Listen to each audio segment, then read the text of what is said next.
Again, my name is Lori Nelson. Very glad to be here with you all this evening. Just want to set a few of what I like to call, I dare to say ground rules, but we'll go there, right? So I know my thought is that once we go through this presentation, that you all will have a better understanding of this journey, right? This journey of what it means to lead an important part of the work of a city, right? Where race meets the challenges of a large city, where race meets the challenges and racial justice actually challenges what are systemic norms that we are all trying to dismantle in some way, shape, or form. And so I would hope that you all would see a little bit of that journey, part one. Number two, I want to be as transparent. Dale said it. I usually get in trouble because of my transparency. That's okay. So the goal is to really talk about it, good, bad, and indifferent, and actually some of the ugly parts of the journey, right? Because I think that's how we grow, right, as persons who lead in this work. And then third, I want to encourage just conversation. I think, where's Adrian? I keep losing my mark. Where's Adrian? Oh, Adrian, hey. Okay, so to the extent that I think we can do Q&A, yes? Is that, okay.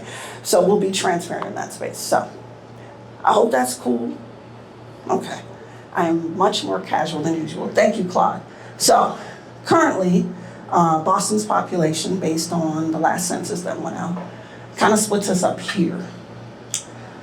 43.9% of our population are white, 23.1% are Black or African American identified, 20.4% are Hispanic or Latino, 38.5% speak another language, 85.2% are U.S. citizens. Next slide, thank you. So I think Dale began to talk about this as a fellow CRO, right? So the journey for Boston, I like to walk, y'all, so forgive me. The journey for Boston and this history starts off here. We were very unique in our city. Out of the 100 cities that were formed under Rockefeller, and I'm going a little bit out of order, but we'll work it, right? Boston was charged or submitted a very unique framing. Most cities with resilience, again, to Dale's credit, speaks of resilience by climate, right? So we're dealing with flood, we're dealing with heat, we're dealing with these type of natural pressures, right, and stressors that lead to a city thinking of planning.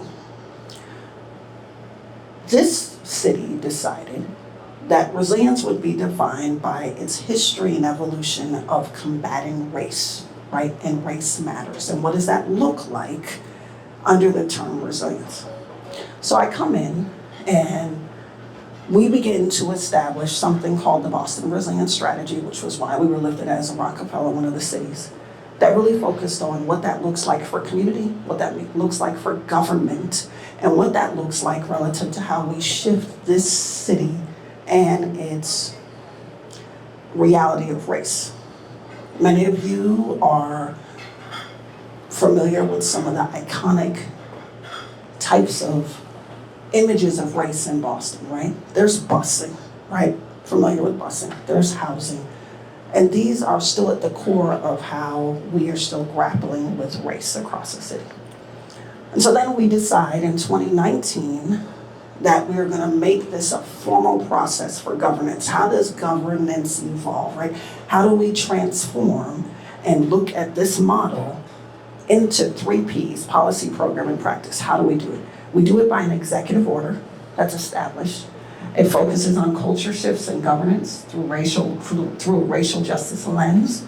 It aims to dismantle racism and ensure that racial justice is incorporated into how we create, again, 3 Ps, policy, programs, and practices. And it becomes a core component of our strategy and how we're going to lead a city. We decide, bold decision, that anything that we do, we must center it on the very diverse population that we serve. And last, we decide that this would not happen unless we have these conversations, these needed and necessary, but sometimes painful, right?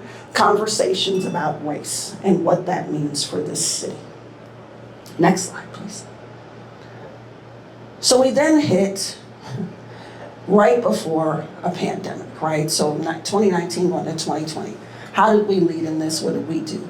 So we decided to declare Boston as a health crisis. Let me pause here to say that the year 2020, a few things were supposed to happen, not on the slide.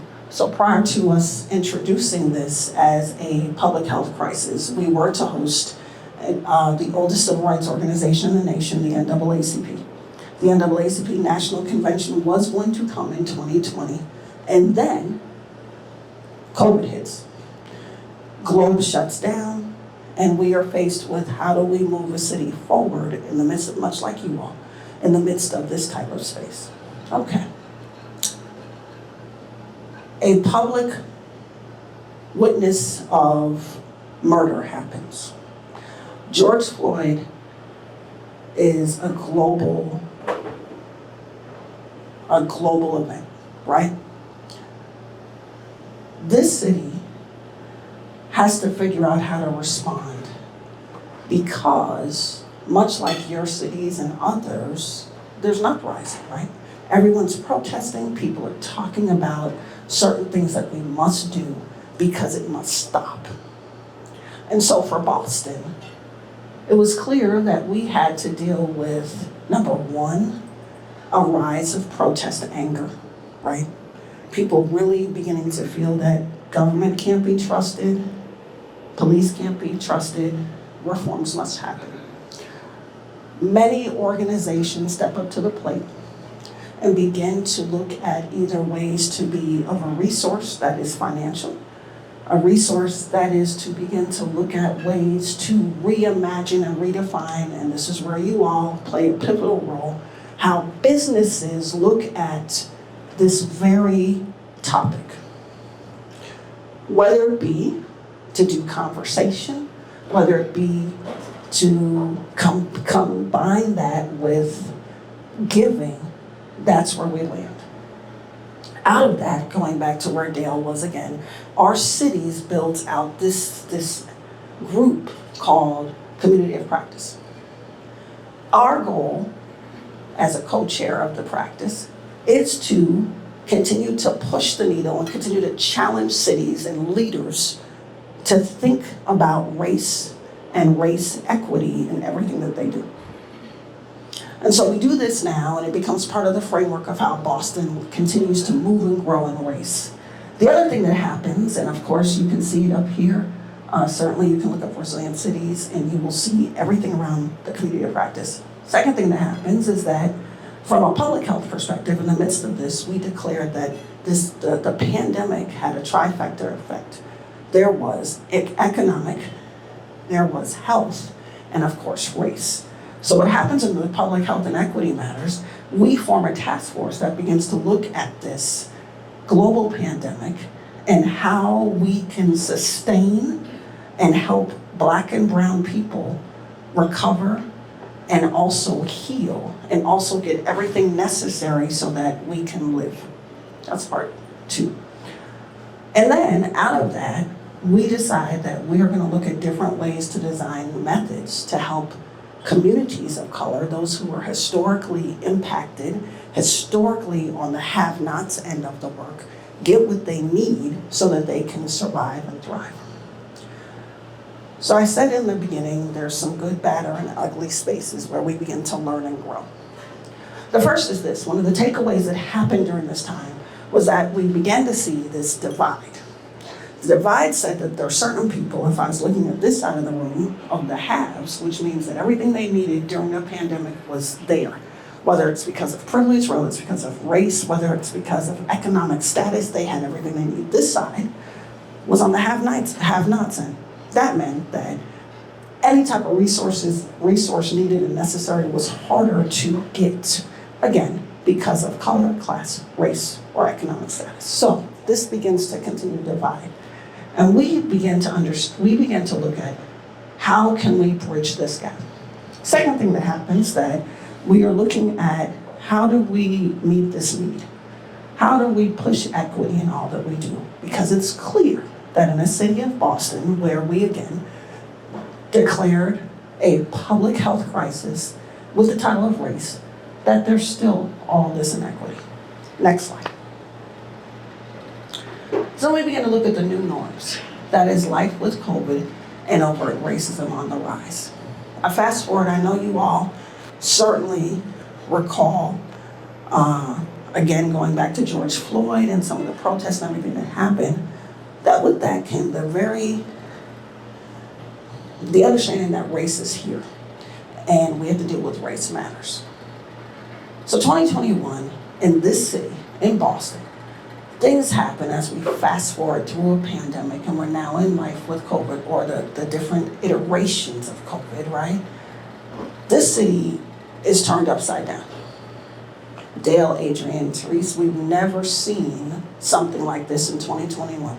That is that in 1 year, 3 mayors run this city.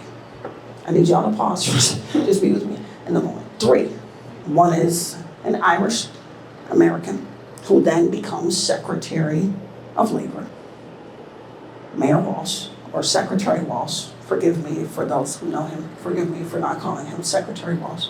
Second, history is made because for the first time ever, in an interim role, a Black woman steps into the seat of mayor. She is named the 55th mayor of the city of Boston, the first ever to take place, okay? And then third, after this historic election, again, looking at the slate of candidates where we had 5 people of color, current mayor of the city of Boston, Mayor Michelle Wu, emerges as our elected mayor of the city. Again, a historic first. City of Boston's never seen an Asian American woman lead. Okay.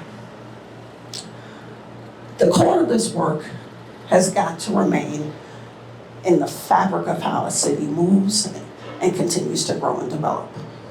So the question becomes, how do we keep this as our norm?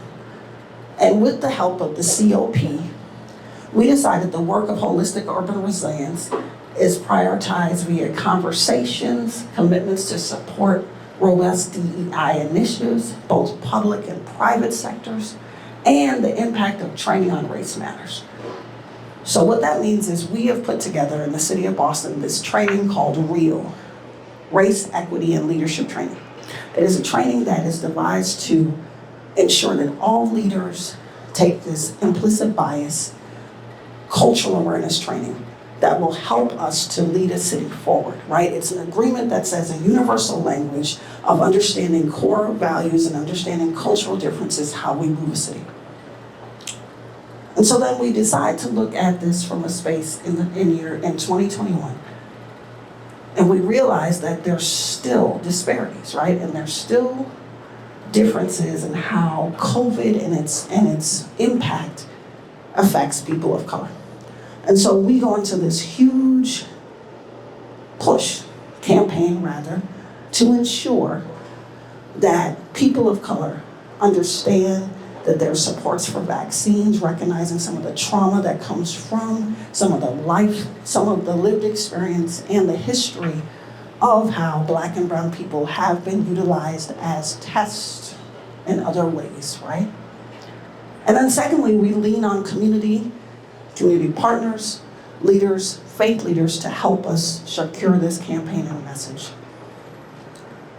And as we're dealing with that, much like you all have different stressors and shocks, in comes this influx of nationalists and hate crimes.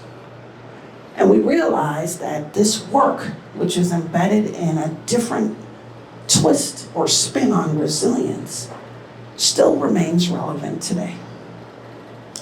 I don't know if you all saw on the national news, I do think it made national news. Week of July 4th, nationalists marched through the city of Boston, very boldly. Marched through some of our historic spaces and basically make it clear that they're here. Now, we knew they were here, but they come here in this space. It then lifts up our work to another level, because we then have to look at how we build coalitions, how we begin to protect, provide safety, and also provide planning and strategic partnership because we are now targeted. And some of the key takeaways from this space is that the city of Boston's history would suggest that we are not the Boston of busing. Anyone will tell you that. We're not the Boston of busing anymore. We're not the Boston of housing. However, this was a shock. It was a shock to now see some of the images and things that we have seen, whether it be in news, whether it be in historic movies, whatever the case may be, now kind of come to light again. So how do we deal with it as a city? And in the midst of this, at a very deep level, because of how we are servants, public servants, the rise of public servants who are Black and brown are now being targeted and threats are being made to them. So again, this brings this notion of resilience and what it means to do it from a racial justice lens to the forefront of how a city governs. Next slide. So I'm going to pause for 1 second because I want to emphasize these last facts that just happened on the previous slide. Many of those leaders who come out of community, who much like you all in your respective leadership roles, do this because of their heart, because of their passion for the people, because they have a desire to either move an agenda forward or a people forward, we're kind of stuck. It was a shock to have this amount of hate and rage and other ways that people made it clear that these persons were not accepted nor valued, and to some extent rejected to the forefront. Again, it further echoes why it's essential that we continue this work. It echoes, again, going back to Dale's wonderful intro, why a Museum of African American History must exist, right? Why people in public-private sector must continue to support the work of spaces like that. Because what was clear was that people somehow had decided that certain parts of our history were not valued, appreciated, nor part of how a city moves forward. I say that to say that our current mayor certainly believes in an all-inclusive Boston. We actually have campaigns that speak about all-inclusivity, why everybody matters. So if everybody matters, this type of rage and in-your-face type of hate certainly brings the city to a different space of, we hope, sensitivity, we hope, cultural awareness and appreciation, we hope, collaboration, so that we can collectively think of how we move a city forward. I am the mother of a 14-year-old Black boy, who, by the way, is 6'2". We won't go there. It's my son. I do this work because my hope is that he won't have to do what I do. I can look around the room, could tell that you all probably have some same type of goals, right? You don't want to leave any way we define this current reality. My role is race, the way, in some ways, it is either nationally or where you live. Having said that, I come to the space of now being in this work 4 years. You all can tell by the gray, 4 years, right? And what I've learned is that every day you wrestle with what it means, right? You wrestle with what it means to come into a space where history suggests there will be tension, right? Where history suggests that you have to break down barriers, right? What I've learned is that, number one, the work of resilience and racial justice certainly won't happen overnight. right? This is a wonderful gathering. I hope that we can connect and build. But the reality is, even in collaboration, this will take time, right? We argue from the space of race and justice and racial justice. 400 plus years we are now grappling with, right? And to some extent, we have grappled with the entire journey, right? Second thing is that people matter. Everyone's opinion matters. Everyone counts. Everyone plays a role in how we move cities forward. Third, at the end of the day, it's clear that if we don't do this in collaboration, as business leaders, as persons who have an interest and goals to move a city forward, then we'll never achieve that universal goal of what we like to call under the resilience umbrella, healing and restorative justice, right? How do we heal? How do we restore people? And then how do we move forward? Last thing I'll say is that, again, going back to the point that Boston took a unique spin on resilience. I'm not here talking to you about floods. I could give you a little bit of that, but that's not what we did here. Our goal remains to ensure that we embed racial justice in everything we do. It's also very good to have a mayor who believes in that same space.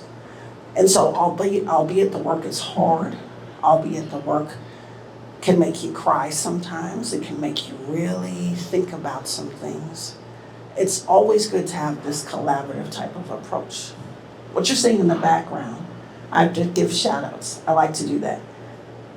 I probably have one of the best production teams in the land. I'll tell you that. I'm smiling because he's in the back. But my true boss, have y'all seen him? He's wearing a little white. He's in the back. Don't be shy. Claude is my production manager and is one of the best in the land. So what you're seeing now is some of the ways that we have captured what the city of Boston has gone through as it relates to this racial justice journey and this resilience journey. I'll close by saying this. What brings Charleston and Boston together, why we have some good ways to partner, is I guess I should applaud you, right, Adrian, about a museum that's up and coming, yes? And to the point about the museum that Dale mentioned here in Boston, if what I've heard is correct, it shares a history and deep roots similar to what we have here. And I think that's one of the key ways that we begin to, or continue to, elevate culture, elevate experience, and certainly collaborate on how we collectively can move a city forward, and cities forward, right? And so I close by this, by challenging us to think about what I would consider in this journey the next chapter of racial justice. What does that look like for Charleston? What does that look like for Boston? Are there spaces and places where we could come together and think about how we can collectively share ideas, share practices, possibly resources? I can't speak for that, that's the mayor's role, but I can certainly advise, but ways that we can really come together and move this needle forward. And so I leave you with this. Again, in Boston, we took a resilient spin and we said that racial justice must be at the core of what we do. It seems like you all are on the same page, but if you're not, I hope that you would consider how to look at racial equity and social justice as one of the core values of how you include, how you incorporate, and how you value the people who you serve in your city. And so with that, I am going to stop.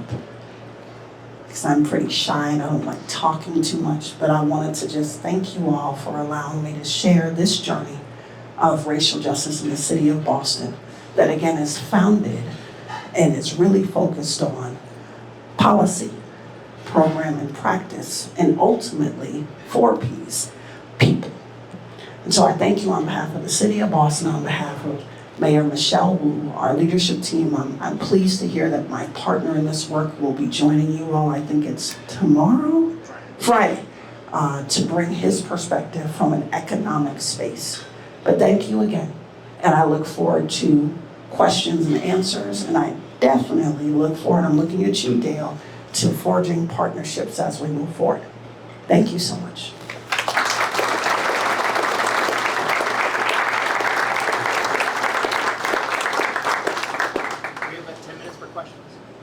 Okay, I'm following the lead of my new boss, Adrian. So we have 10 minutes for questions. Okay. Do you need a mic? What am I doing? Okay, I'm playing both. Here we go. We good? I meet you halfway. Okay.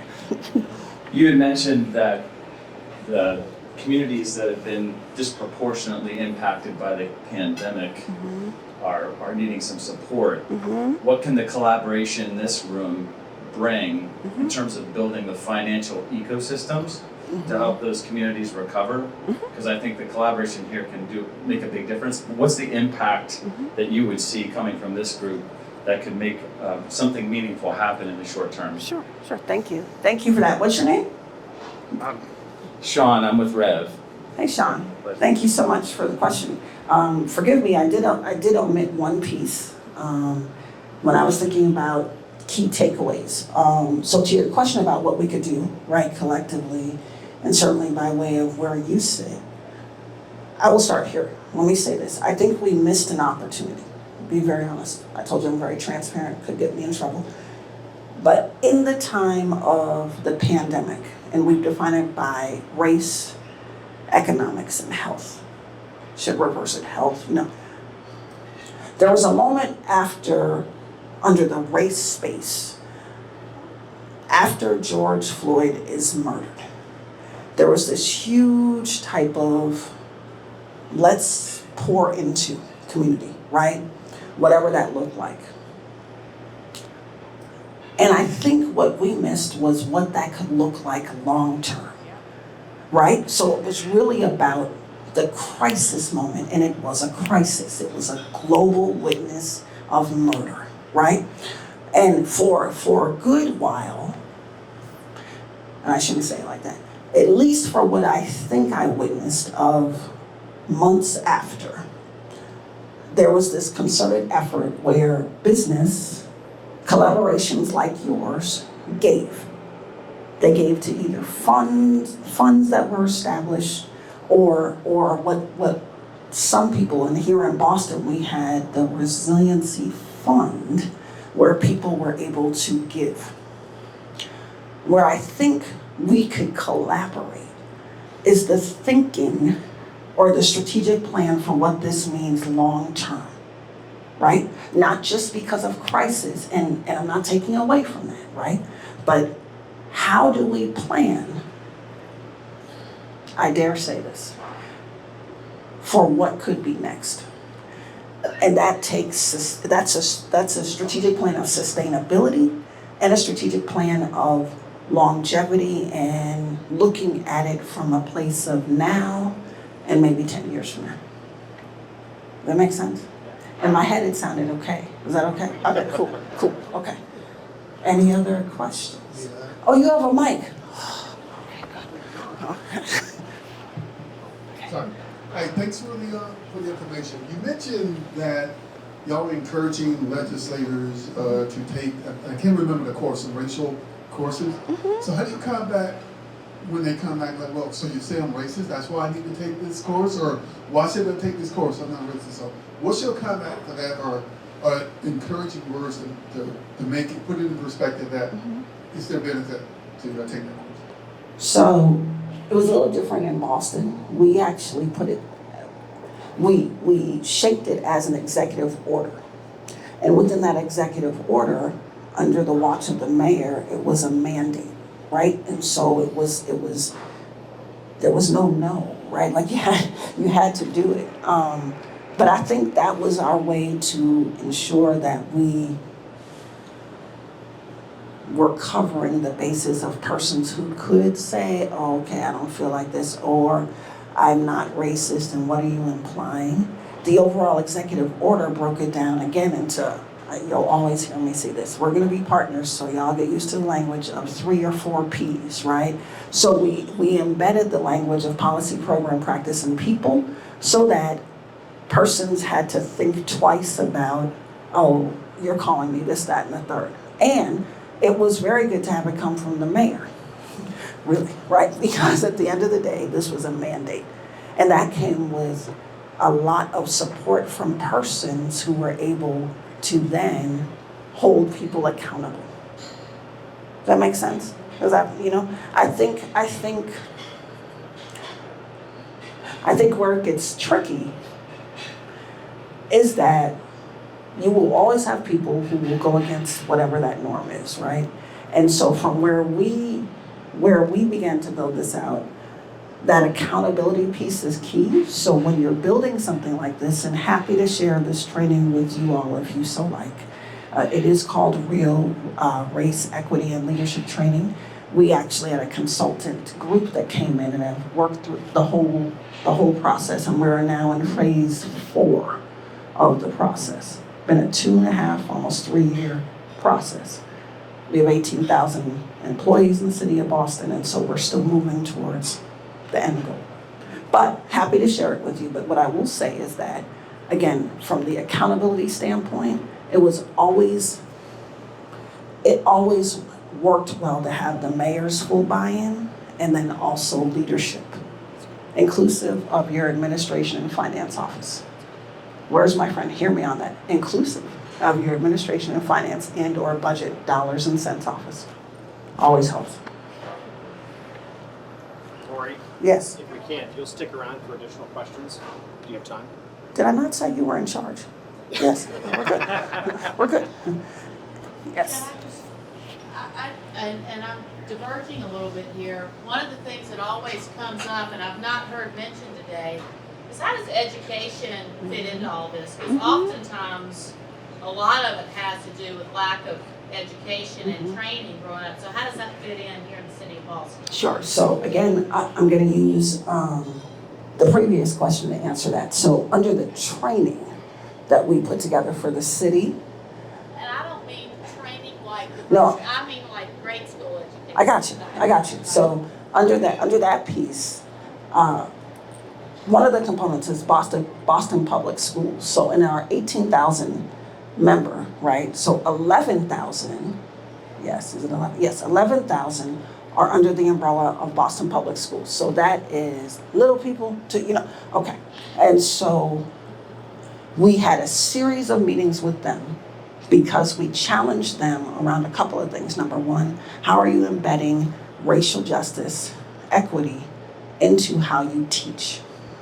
One. Number two, how are you doing that same application into how you lead and govern a system, right? It is a big system, right? And then third, how can this office and this work help you in areas that you may be lacking? Now that's the tricky one, because most people are never going to admit what they're lacking. I'm not trying to be disrespectful to those who are in education, but on occasion, it's a little bit of a harder struggle there. So what we started to do is we formed these different partnerships to help support not only our argument, but how we could begin to infuse this into some learning. Boston and BPS already had an equity office. So some of the ways that we were thinking about race and race matters were already a part of how BPS was thinking about educating, informing, and engaging young people. It still came with challenges. And so for us, it was number one, partnerships, additional supports that supported why we were doing this, And then at the very basic, pushing for this type of education to be part of how we teach. It's still a fight. I told you I'm very transparent. It's still a fight, but we are moving forward. If that'll be your final question. I want a mic. I'm sorry, love. I want a mic. Okay. You're good. Where's the mic? But before you say one Use your thing, hand. I read people's language. So I didn't quite get to where you were, right? Did I reach you, or what are you thinking? I'm really thinking more about how do you, oftentimes a lot of the diversity problems have to do with the neighborhood you grew up in. Mhm. And if you're not getting, like we face in Charleston, that maybe your middle school doesn't offer Algebra 2, and you need Algebra 2 to go to school, and that you get caught because of the neighborhood you're in, it holds you back. And that's both a community problem, a diversity problem, all these things. So how do you address bringing those people up?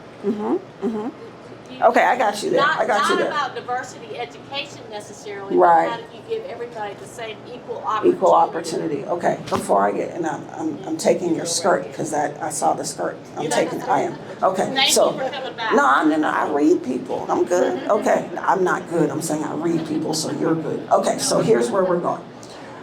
I believe in that space, it is really about community organizing and advocacy and that organic push, right? When you match that with however a city governs, and if it's in the direction of progress, then I believe you'll see some change. But for those spaces, it's critical. It's your ground game. And nothing to do with me. Now, I came from organizing, nothing to do with me. It is essential that those parents, caregivers, guardians, it's essential that those persons be at the forefront of that type of fight. Because that's when people hear, right? So in addition to that type of organizing, I'm not opposed to protest either, right? So like if you don't get what you want, you take it to that next level. But at the core of it is that ground. It has to come organically, right? And then you know this, right? I just went out. Can they hear? What am I doing? I'm looking at you. I'm looking at you. I don't know what I'm looking at. Okay, here we go. I don't know what happened, y'all. I'm so sorry. Okay. I'm sorry. Can y'all hear? What? Can y'all hear me? How come I can't hear? It's lower than this one? Can I make you laugh? I used to know how to do this, but thank you. All right, here we go. Can y'all hear me? Can y'all hear me? Okay, great. Okay, so let me just close. And you struck me. What is your name? I'm Melanie. Melanie. Yes, okay, wonderful. Again, it's the organic piece of it, right? That ground mobilization always moves things. The history of civil rights movements, it's that ground and getting people, all walks of life, right, in a similar space with a like-minded goal and passion, that moves things. So I would submit it's a both. And if you have that infrastructure within government dealing with schools where you push it from that way, leadership, and then the ground game. And your job is to make sure they meet, right? And we go from there. I got you on this one. We're better? Thank you. All right, cool. The woman who's going to give me that skirt. Yes. Here we go. Yeah, so my question, I want to actually go back to what Melvin was asking, and I want to ask it in a different way. Talk to me. And so before you came in the room, Mamie challenged us because she was a sponsor, and she gave us the 3 C's. You guys remember the 3 C's, right? One of the C's is community. Community.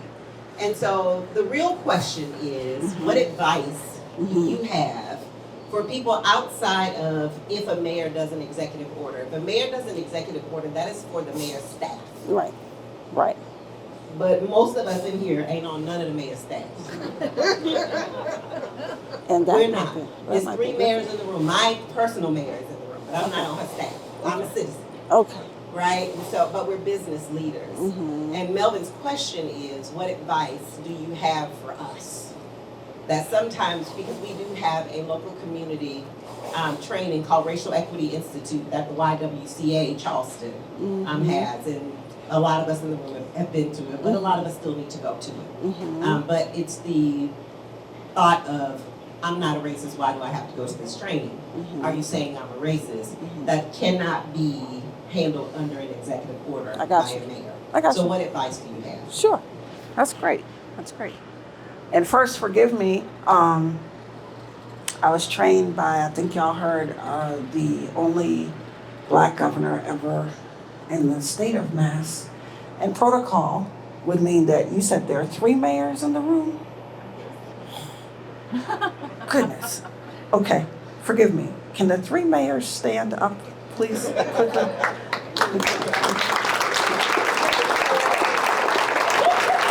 Oh, yes. Thank you. Okay. Can you all promise that you will tell my mayor that I didn't forget y'all? I'm so sorry. Oh my gosh. I'm so sorry. Okay. All right. Cool. Here we go. So the advice I would say is a couple of things. Number one, the unique way that we were able to meet people where they are. Again, you all side of the world. Y'all the real ones. Y'all the real players. Okay. All right. It's going to sound kind of old-fashioned, and to some extent biblical. Ready? Breaking bread. Crazy, right? So what we found was that we were able to actually meet people in a different way over food. I hate to say that, but I mean, it's real, right? Like right? I'm not, and you know what I mean? Like I wasn't, but there were people who would probably never hear me, never come to any of these. And in the beginning stages, we decided that we would, pick a nice restaurant, of course, be clear. WMB, MB restaurant, right? And just bring it to a location, invite people to come. And it somehow began to break down some barriers that we don't always see. And people were more likely to share. We always try to fashion this after a safe space type of scenario, right? So it doesn't matter what your differences could be, your thought processes, but over food and, I dare say, drink. Okay, because the mayors are here. Okay, but over food and, right, that we were able to do something a little different. We were able to meet people where they are. And in those spaces, what happened was that people actually started sharing. For those who could actually recognize that they may have something that is not resolved. City of Boston, what we found is that it was an emotional space. Because when people actually started sharing, whether they were black, white, red, blue, right? It really either triggered, again, for Boston, it was the divide of old Boston. Again, what I've shared about busing, housing, with some of the new ways of thinking about inclusion. But again, in a neutral space of food, all of a sudden people really started opening up. That might be a way, right? The other way was by way of visual, right? Now, sometimes it was a shock factor. We've done this a few times now where we actually hosted a movie night. These are all ways to get people to really kind of breathe a little bit. And in the movie nights, we would show movies that actually dealt with matters of race, right? And then we would do a discussion afterwards. And these type of facilitations were led by persons exceptionally trained in the work, right? And so it also allowed for this very deep-rooted and difficult conversation. But the results were that people wanted to try it again. Okay, I can be vulnerable. It's a safe space.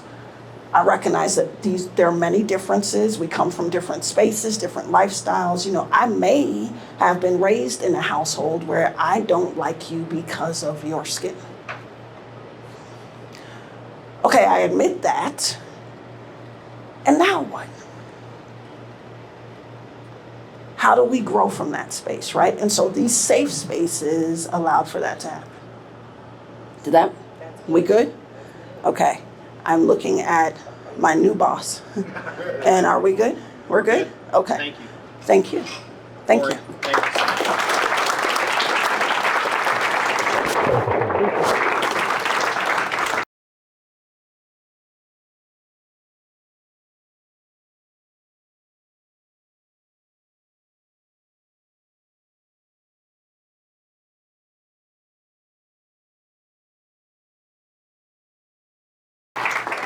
So I know Lori's willing to stick around maybe a little bit of time and answer any specific questions. On a much lighter note, we have an ice cream bar over here. So I'm your food director for the next 3 days. So I had no easy way to make this transition. Yeah, you're great. Are you telling me the truth? So nonetheless, we have an ice cream bar over here. They're preschool. What was I doing with that, Ken? So anyway, tomorrow morning at 6 o'clock in the lobby, there's a group of us led by Donnie Costa, president of CSU, for a 3 or 3.5 mile run tomorrow morning. So enjoy your ice cream and then plan to meet us tomorrow morning at 6 a.m. in the lobby for a run. Kenya's going to join us.